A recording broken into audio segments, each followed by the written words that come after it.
马上要过新年了，应该是很喜庆的，很令人喜悦的。但是我们的观众却发了一个视频的链接给我们，这是一个让人非常悲伤的故事。王太，它是一个什么样的事情？一个悲剧。最近上海放寒假了，那传统的项目在放寒假之前肯定是每个学校进行期末大考。好像是有一个上海的孩子，不知道是中学还是小学，期末考试可能没有考好吧，就拿着那张不太好的成绩单回家给妈妈数落了。妈妈可能骂得比较激烈，这个孩子觉得非常绝望，就当时立刻就跳楼了。那妈妈看到孩子跳楼了，也很绝望，也是跟随着跳楼。那爸爸可能冲进来一看，怎么家里面2个人就这样，爸爸也很绝望的跳楼了。总之就是一个非常悲惨的家庭，非常悲惨，一家3口。好像小孩子还是因为没有考到100分，是吗？对，如果我没记错的是在上海的某一个区。你看，这是一个教育的缩影。观众发给我们的是一个大马的 YouTuber， 也是很有名的，阿聪吹水堂，他讲的。那他是个大马人，他有他的视角和观点。在我们看起来啊，说直接一点，这还是比较隔靴搔痒因为他是大马人，他有可能是看不懂中国究竟发生了什么。既然观众发给我们了，有可能觉得你看到你们中国人发生了这样的事情，也有可能说请你来评价一下，因为我们作为在中国生活了40年，可能想到的还比较了解那么一点。那我们就来谈谈看我们的这个看法。首先我先说，我觉得这个事情并不奇怪。你觉得呢？我也觉得不奇怪，因为我每年考试之前，特别是要放寒假之前的考试前，我爸妈总是会跟我讲说，你考好一点，你这次用功一点，你考不好，我们全家今年的年就过不好了。等一下，王太现在在分享的就是他自己小时候的真实情况，对吧？我们老师也会在课堂上面反复强调，寒假之前这次期末考试你考不好，你们全家大家都不要想过好年了，你们想过好年吗？你们考得好一点。这是一种威胁，我觉得这给小孩子造成的心理恐惧该有多大？你家里面人跟你讲过这种话吗？有可能也讲过，但我现在至少没有因他而留下很深的印象，而造成任何心理伤痕，好像并没有。我相信会讲啦，这种印象我是有的。我应该说让我爸妈过了不少的好年，特别是在我进高中之前，应该是每个年都还挺欢乐的。还有2年突然之间莫名其妙考了什么年级组，我们那个是500多个人的年级组，我考了第2名。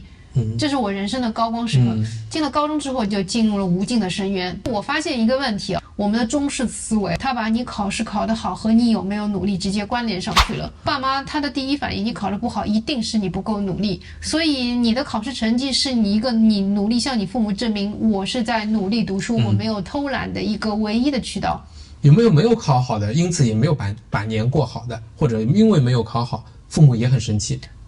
就对你考得好，你第2年就意味着你要至少你要维持像你这个样子的排名，那它永远是有一个对标的嘛。但是你就说他会把这个东西绝对化，他永远就推定说你上一年的成绩是你这一年起码的一定要超越或保持这样一个点，但是你不会想到的，可能你的孩子在这某一方面的学习能力他就是不行。他是完全是忽视了这一点，这种差异的。我觉得最严重的问题就是把父母之爱把它变成了一个有条件的，前提条件是你考到我想要的成绩，我会来爱你，我会给你一切你想要的补偿。比如说我当时考到年级组第2名的时候，我爸就给我买了一辆捷安特的自行车，那是很贵的。对。你会觉得说，我只有这样把书读好了，我才配得起我爸妈对我的爱，我才配得起他们给我买一些我想要的东西。我发现你简单的一个故事，其实我们已经把很多这个原因分析穿插进去了。你看，我们既讲了这个在中国并不鲜见，它是一个很常见的情况。意思是从我小时候几十年前到我们还没有说的，现在小孩子面临的还是这样的情况，对吧？这是我们讲的一个。第二个，你的意思是说，父母他总觉得你再努力一点，你保持上学期的成绩，你应该是能做到的。你只要付出，你会获得好的成绩。没好的成绩意味着你没付出。对，我们有很多古话叫什么逆水行舟，不进则退。那他永远觉得说你这次考年级第2名，你为什么没有考第1名？你下一次的目标，对吧？虽然我们恭喜你这次考第2名，那你下一次就应该拿第1名，否则你就是在退步。他会有这样的一个推定。第二个推定，他就会觉得说，比如说我考到了第3名之后，他就会觉得说，你看我早就知道你这次考不好，为什么？你看你最近都没有好好在家学习，就是他最好我回到家以后是24小时都在那边学习。爹妈最好就是那种到了11、12点来催你说，你可以不要学习，可以睡觉吗？我最好是个学习的永动机。明白，你是比较感性思维。那么我大概已经听出1、2、3、4了，我们一个一个我来问你。我先问你，小时候是这样，但是我们现在是否给大家也介绍一下我们听说的身边的这种因为学习造成的惨剧、悲剧或者不开心的事，还是这样子？很多啊。现在自己同事朋友听到的就是他们孩子所在的学校，很好的朋友的同学的孩子跳楼自杀的，每年都有。就是每个学校每年。也不能讲完全是每个学校，但听到过很多学校每年都会有发生这样的事情。你要是问你身边的人，你说你最近听到过说中小学生跳楼自杀的行为，他都有我们学校就有，或者说那我们隔壁邻居就有，其实这个东西是不罕见的。OK， 它并不是一个罕见的情况，而且从过去到现在，那我们不说别人好了，就说我们家自己，我们在的时候，你看小孩子对他的学习会提出要求，并且一旦他没有达到要求，我们会发怒。我们讲的不是别人，我们现在看起来好像很佛系的，看起来是追求小孩的健康快乐成长的，不去太给他施压的。但是恰恰在2年前，就我们在中国的时候也是这样的，这个我想大家应该想不到。对，我也曾经掉到过这样的一个迷思当中，我自己是受害者，但是就不自觉的你会觉得说，那小孩好像最近是回来玩的东西比较多，好像做功课时间比较少，所以他的这个成绩上面下滑，就是因为他没有努力读书，你会有这样绝对化的想法。但是我可能会忽略说，那其实他们现在小朋友的课业负担比我们当年是重得多了。我举个例子，我说我为什么说现在我觉得他的课业负担很重，那就因为我们是到了高中，好像对我记得是高中的时候，我们到了期末考试才会说整天考1、2门，当天就不上课，我们其他都会穿插着说，就这门考试可能下午还是继续上课。你知道现在发展到什么地步？初中开始就开始全天放课考试，对，就是这种考试家长要送考，是这种文化从现在已经是一个流行。第二个说，我们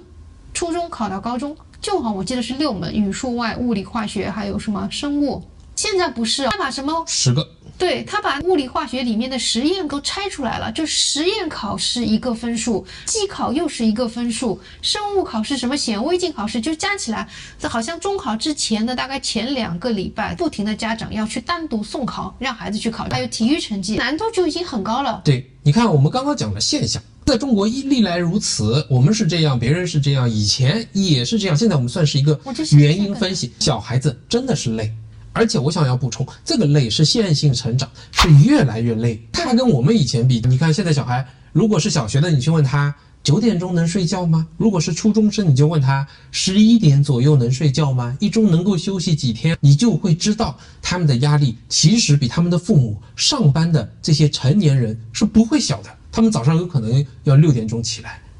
，5点多起来都是有可能。我想想我自己，我也真的不是凡尔赛。我到了高中3年级要冲刺高考之后，我每天晚上回来混到8点多，晚上6点多回来混到8点多，8点半开始做作业，到10点半必然睡觉了。现在孩子哪有这样？还有你去看我上次也是走到上海的一个文具店，你就会发现这个文创产品里面大量的就什么逢考必胜。什么考神相伴，就是这一类希望考试考得好的文创用品多得不得了，就完全跟我们小时候不一样。我们小时候没有这种东西的，是因为它已经走向玄学了，对啊，已经要靠求神拜佛，要靠这些非科学的东西来抚慰他的心灵，就变成这样。还有就是我们小时候考试的时候，我们在学校的时候哪里有2套教材？你看我们孩子当时如果没有，现在要学2套教材，2套教材就是学校自编教材，还有一个就是统编教材，因为统编教材太简单了，你要是学这玩意儿没办法超越其他的，因为就考试是一种竞争，你不光要竞争你自己，你在班级里面你要脱颖而出，你这学校作为学校来说，它要超越其他的学校，所以每个学校都有自己的第2本教材。明白，就在那边去上。你看我们小学的时候有这种东西吗？对，那它就是一种剧场效应啊！就前面的人已经努力学了啊，后面的人还要更努力，后面的人看不到电影了，那他就只有站起来或者站在桌子上，他才能看到看到戏，看到电影。我记得 Wilson 那可能是4、5年前了，他们那个小学还是比较佛系著称的。那就有小朋友在4年级的时候，父母就请假自己教他，外面教他，已经让他学到6、7年级了，并且以此为荣。好。那我们就作为一个原因分析，说小孩的压力确实大，我相信大家也是听得不少了。但大家顺着这个思路，我们再往前走，可能大家接下来就会没想到的，在这种情况下，小孩和父母他们都会出现一些心理的问题。我想这你没有经历过，应该是想象不到，但这个是非常普遍。包括是你当时你说会崩溃，为他提出很高的要求，其实已经出现了一些心理疾病了。我就觉得这个太烦了，你知道吗？我作为要帮助他打官的人，我觉得说我没有这个耐力陪他到18岁考进大学，我都自己想自我了结，你知道吗？我觉得这个人生怎么这么痛苦？但是也是不简简，就是你会觉得自己人生痛苦，然后就会迁怒说，我怎么这么笨？我为什么要生出？就是我生孩子这种想法，我怎么这么笨？怎么10几年前我做了这件事情，就会悔恨，然后你对孩子不自觉的爱，你就会变形嘛。对，它都是由这种扭曲而来的。你的压力大到人不能承受，那么怎么办？心里压垮，又有各种各样不恰当的想法。我有次在微信的这个小视频里面，我还看到有一个老师，心理老师，他专门直播的时候接电话，那些小孩在跟他打电话进来的，有些小孩就说，我打算几月要去干那个事，他的意思就是跳。那个老师还在安慰他，我也看得还很感动，还要留言劝他们，真的是要想尽办法把小孩叫到心理老师的办公室啊，要好好的再规劝他一下。客观上，你看家长心理会出现问题，学生的压力确实大，但是主观上也是有问题。像刚才王太在讲他自己的小时候的情况里面，大家听到了有2个原因，那我们要分析一下为什么会这样。王太你刚刚有讲，家长觉得你只要努力就能获得好的成绩。第二，家长给到小孩的是一种叫做有条件的爱，而不是无条件的爱。先来讲主观上，第一个，为什么家长觉得你只要努力就会有好的成绩？因为家长一旦 believe 这个事情，那他只会怎么样？他只会像这个 vicious cycle 里面不停的给他加压力。那你再努力，小孩不是会越来越走向心理扭曲吗？对啊，家长为什么会相信这个事呢？我觉得我们最万恶的应该是这个考试制度。你去看他教科书上面教了这些东西和考题，你觉得是完全分裂的。你看教科书，你觉得怎么这么简单？家长经常你看了之后，你就觉得说这个也学不会，这是我孩子智商有问题，然后你就会觉得说，既然他智商没有问题，那一定是他没有好好努力。这个题是千变万化的，而且难度是螺旋上升，甚至于很多学校考那种偏题。我还记得我们高中的时候，我们俩一个高中了嘛，我们经常全年级满分100分的考试，大家的平均分都36分以下。就这个他会考得特别的难，你是脱节。家长其实你如果没有在上课，你是不知道这个东西有多难，你总是觉得说课本这么简单，我看课本都会，你怎么不会？你就觉得是孩子在骗你。我觉得你其实这个说法也是为家长站台了啊，意思就是说确实这个东西是难的，说你确实努力是能成功的。你又说了考试机制是很僵化的，是很机械化的，但我想来帮王太把这个逻辑圆上去，为什么会这样？就有些小孩他并不是说你付出等性的，比方说别人是花了5个小时，你去花10个小时，你就能够取得好1倍的成绩，这并不是的。这不是我吗？并不是，因为每个人的智力发展，每个人的兴趣导向是不一样的。你可能要付出500小时 ，which is impossible。对，你怎么可能就是说比别人100倍的努力呢？那人是还是会走向被压垮的边缘嘛？还有你的家长基因也不好，我觉得我爸我妈没有给我生出立体几何的基因，我真的是花了10倍的时间我在上面，我就是不好，我高中从来没有立体几何及格过。这就是我说小孩天性不一样。对，你没有把它生好，你应该怪你自己。那天性不一样，你看，其实刚才王太讲的，为什么我说他的逻辑上还是可以圆的啊？你看，考试他考你什么？他就用这个答案对错选择 A、B、C， 然后你的回答按照他的要求，中心思想主要讲了什么，这样解题1、2、3的步骤才叫对。它是一个机械化，而这个机械是偏离教育本身，偏离小孩的脑部发育，偏离甚至于知识的真相的。那么小孩有可能会觉得什么？没兴趣，我怎么学都学不会，这个东西好像跟我的想法不一样，跟我的天性不一样，为什么我要了解中心思想我才能了解一篇文章？为什么要按照你的解法我才能得出这个答案？另外是刚才王太讲的，每个小孩不一样，那么你用同样的教育方法去教他的时候，你不尊重客观规律，应该叫因材施教嘛。但我们就是要用很少的老师机械化的教学方法教出一批他们都满意的废品，实际上是废品，但是能够让机械制度 machine 感到满意的，所以就造成这样的悲剧。我觉得是悲剧。我不知道你们，我们小时候从小学开始，我们老师觉得我们大家上课都注意力不太集中。我们班级正好有一个 ADHD 的孩子，他就跟那个孩子的家长说：“你把我们全班都培养，我们在重大考试之前，全班1人分1粒药，就吃了这个药，考试考得好。”因为这个是非常残忍的。我们在小学的高年级、5年级，一直到我初中班级都有这样的情况。你看，从刚讲的客观和主观，我们都讲了2个原因，你把它放到一起，你就会发现，我们总是觉得教育方法它所要求的结果，说你一定要考到什么怎么样，是对的。但是独独作为这个体系中能够起到决定性作用的家长，他没有想过说，我让孩子学的东西有可能并不对。我并不要给他那么大的压力，并不是说小孩去学了付出要那么多的努力来获得这么高的高分，他有没有想过？所以说这个 machine 本身是不对，它本身是可能就是这个 machine 塑造出来的一个很冷血的机器，你一代又一代。对，他可能反思他自己，他觉得自己当年考试成绩没有特别好，他留下的遗憾就因为自己没有努力，自己还是花了一点时间在个人休闲娱乐上面，所以他觉得下一代不能够有这样的遗憾，一定要逼死他们，就是这样，就形成，所以我说形成一个恶性循环了，一个 vicious cycle。然后他还会觉得说，他可能根深蒂固，他觉得弱肉强食，你为什么不行？因为你太弱了。你太弱就因为你没有把自己锻炼好，你负有主要责任，而不是这个巨大的机器可能出了这一环，我们缺少对个体的关怀。对，他不会这样去想。第三个，其实讲的难听一点，现在我身边那些，我当然是一类，我身边朋友圈他们都是送孩子去国际学校的那种小班化教学的。有没有想过，我们没有这个能力，家长没有这个能力把孩子托举到可以让他定制化的这样一个多样化教学的这个点？其实我没有反思我自己没有达到这个能力，我是把孩子作为一个在那不停的既要马儿又吃草，又要马儿这个干得好，这个样子去鞭策孩子，我们其实也是不公平啊。对，很多人会说，你看我不像你们有钱或者有这个能力。有这个时间，我还要在固定的地方，在某一个场所工作，我们2个人都要付出很多的时间才能够赚钱养家。但我觉得，如果你看到了这个情况，这个主观客观形成的，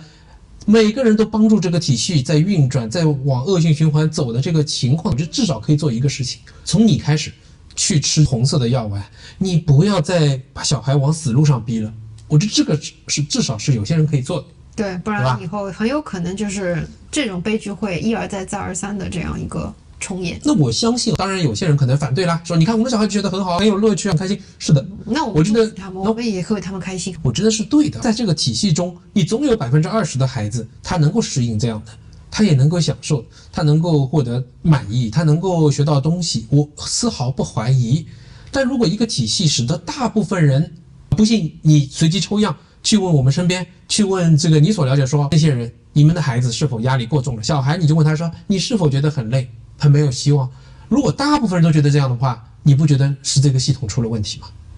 对吧？好，我们也讲了客观的，我觉得还有一个原因常常被忽略的，就当我们自己，因为我们做的选择是带着小孩脱离这个机器，是去服用红色的药丸，而我就有一个反思，我觉得大家为什么要鸡娃？为什么还是要让他努力？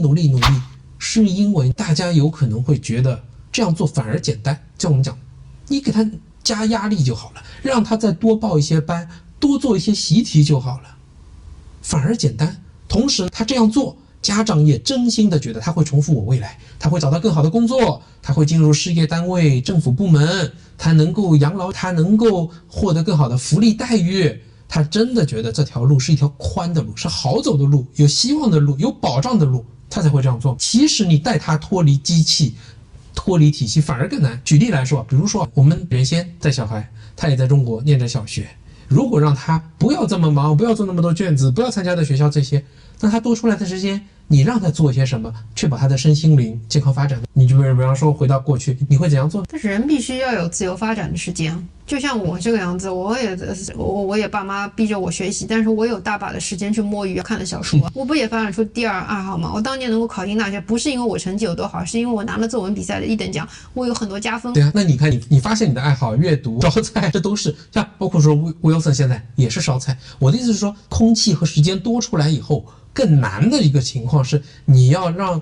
整个教育体系、家长陪伴的时间都投入进去，引导到他一个去做有意义的、他感兴趣的这个事情上面去。它不是一个简单的事情，它还有点难的。那我觉得帮助小孩脱离这个体系很重要的一点，你刚才在主观里面也提到了，家长就不要给他有条件的爱，给小孩无条件的爱。我们个人的体会是怎样的？或者这个你能不能帮忙再展开来说一说？怎么给他无条件的爱？什么叫给他无条件的爱？给了以后是什么感觉啊？我也不知道，我也在学习的过程当中，因为你要摆脱自己童年这样的一个惯性思维是很难的，特别是在行动上，你时不时就会发现，我怎么第一反应跟我以前我爸我妈跟我说的话一模一样。就我现在还在学习的过程当中，我因为最近一直在看我们观众给我们的一本书，这本书叫6A 家长，我觉得挺有意思的。它首先是 acceptance， 你全然的接受这孩子不管他的好的不好的，就是你爱不是说你爱他的优点，因为他好优秀所以你才爱，就是因为他是一个人，他是你的孩子，所以无条件的他的一切你都是要爱的。他有什么样子的过错，他有什么样子的弯路走了，甚至是会波及到你，你也要为此付出这个代价，那是我们必须要做的事情。作为父母，我现在还在这样一个学习的过程当中。我这点上还是很感激有在大马生活的经验。到了大马以后，我能够很明显的感觉到我的这个转变。有可能我还没有做得很好，有可能原先也没有这么糟，但是我能够感觉到我自己是从有条件的爱正在走向无条件的爱。我可以非常清晰的感受到那种小孩犯了错，他的想法跟你不一样，你跟他说往这边走，他说我一定要往那里走的时候，你会丝毫不生气，你会帮助他去探索，说那你就走走，说不定那条路挺有趣的。就错了又怎么样？对，就是你错了又怎么样？你就 screw up once， 然后他又怎么样？对，那我发现在我们不是无意识，我相信也不行，在有意识的这样做了之后，你会慢慢看到变化，看到小孩说他变得有更加的自我和自主的意识，他会知道说 OK， 我要对选择负责，我要想办法动脑筋在选择这个事情本身上，那他就变成一个是对自己负责的人。这正是我们想要看到，因为不论你未来变成什么样，不论你经由什么样的路，你必须要自己走这条路，这才最重要。如果说你很难的题目都做下来，能够做到100分每个都考了一个 G， 然后进了很好的大学，但是每一步都是有个强大的叫做父母，叫做鞭笞这个力量在往后把你推的。我觉得这个很恐怖，因为这个力量随时会消失的，到时候把你推到悬崖的时候，你发现自己一无所知，你并没有这双翅膀，那不是很吓人吗？我觉得对我来讲，可能要告诉他，人是有很多捷径可以去走，你不一定要吃遍所有的苦，自己去总结这个东西。你可能要想一想，什么是借力打力，什么叫做取长补短，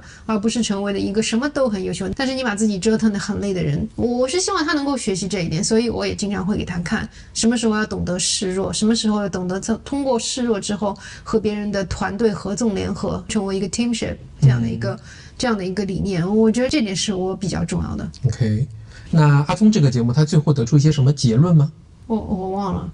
OK， 我们自己当然是希望这样的悲剧变少，我们以身说法，我们进行分析，我们展现这些事实和思考，就是希望看到的人，因为我相信也会有我们的中国同胞，也会有那些在考虑是否要到马来西亚来，是否要带着小孩切换一个教育环境，好像很多人跑到中国以外去生活，小孩的教育都是很重要的一个原因。我觉得家长我们要回过头来初心想一想，因为我是经历过保胎的人，我当时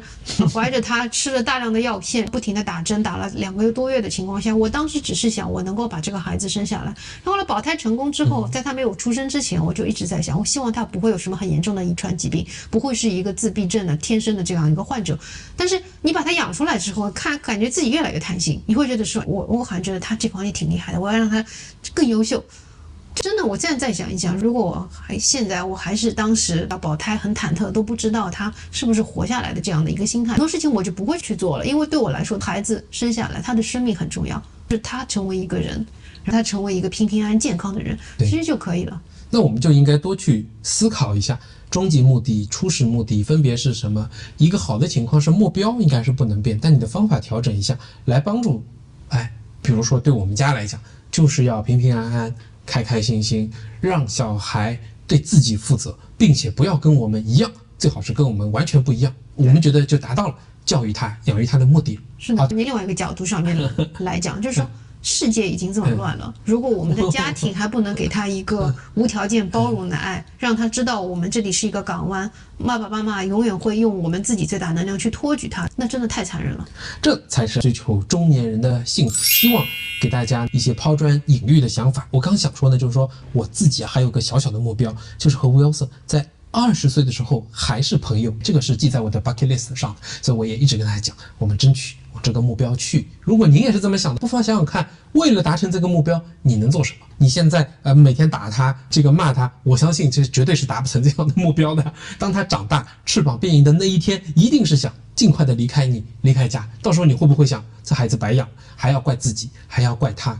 大家都不开心。我对他没有什么很大的期许，就是健康。我也想告诉他，将来我们两个老，我们两个会自己解决，实在不行我们再来求他。他现在不用为我们两个考虑很多，不需要。Anyway， 希望大家至少跟小孩子一起过一个好年，过一个蛇全蛇美的好年。对，就算考试没有考好，那也是过去了。你不能把人看死嘛，不能让他永远记住这个他跌倒的伤疤，还是先把年过好。好，就这样，拜拜。